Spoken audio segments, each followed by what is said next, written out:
that matters. So next we have Suzanne from COWI, which is the City for All Women initiative. They are another one of the partnerships that's been supporting CLiP. Well, we've been supporting each other, I guess, in different ways.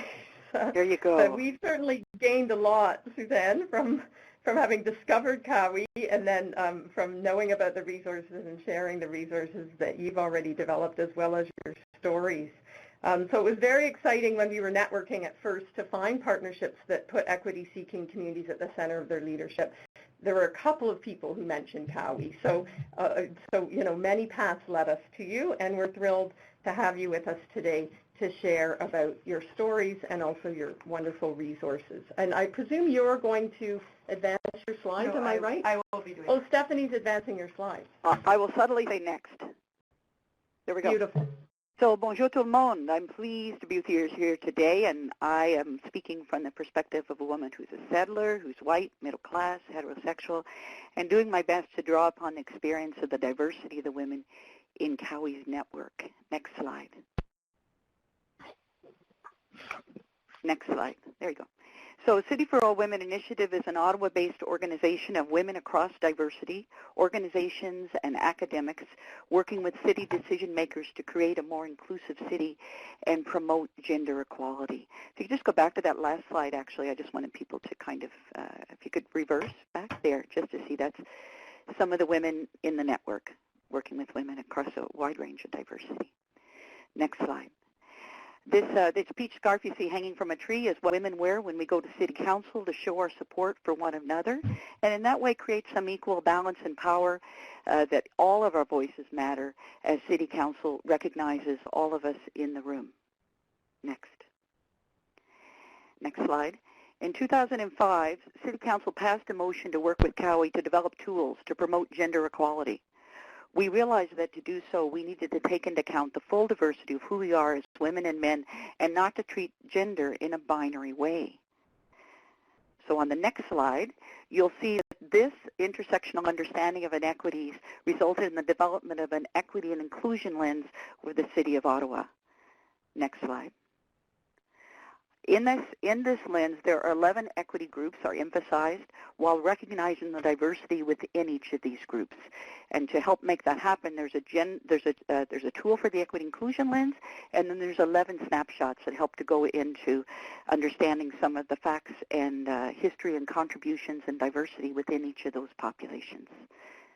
Next slide. We then created an equity and inclusion lens for community agencies. All of these tools can be accessed on this website, equityandinclusion.ca. Next slide. So how do we apply this to partnerships and organizations? I think probably what we try to do is take this same approach just as we're working with the city in their implementation of the lens, or we're working with community-based organizations in their implementation.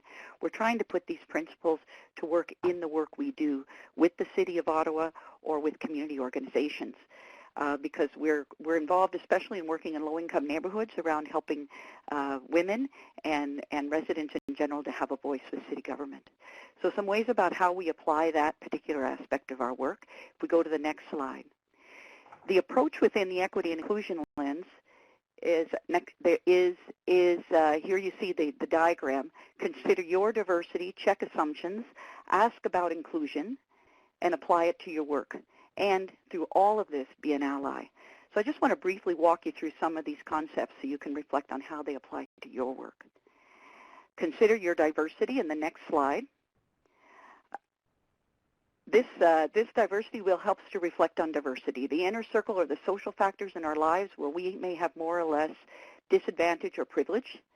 The second circle is the position we hold within our organization, and the outer circle are the ideologies that shape the views and that will have impact upon the partnerships that we form.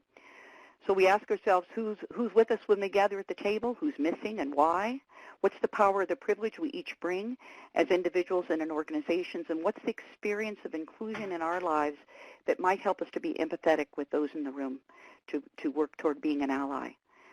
One example of that is with our Making Voice Count project comprised of residents from low-income neighborhoods. We have residents on low-income and staff from agencies sitting at the same table. But we're intentional about making sure that those with less power sit at the table, those with more power sit on the outside. So that, and we try to structure the agenda and the chairing so that that's intentional. Next slide. We try to be aware that beneath any behaviors that go on, there are powerful assumptions that are taking place, and there might be policies and practices. It might be as simple as providing honorariums to the people who are there without a staff position, and childcare, and transportation to make it possible for everyone to participate. Next slide. We also ask ourselves, what are the assumptions that we're holding about each other?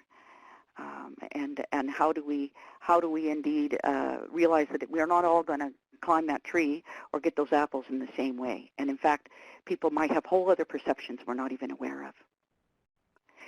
Next slide. And we ask ourselves who's included, what would contribute to that exclusion, and what can we do differently to ensure inclusion. Next slide. And finally, we ask ourselves, what's it mean to be an ally? How can I walk with but avoid speaking for? And we could talk about that in more detail, but really exploring what that means. And next slide. So in all this, we strive to put into work in our partnerships with the communities and agencies that if we're going to be a city for all, it doesn't mean reaching that goal. It means doing that in our everyday practice and the way we work together. Thank you. Thank you, Suzanne. And I commend you on the most rich slide presentation I've ever seen, I think, in your 5 minutes. And just to let people know that these slides will be available on our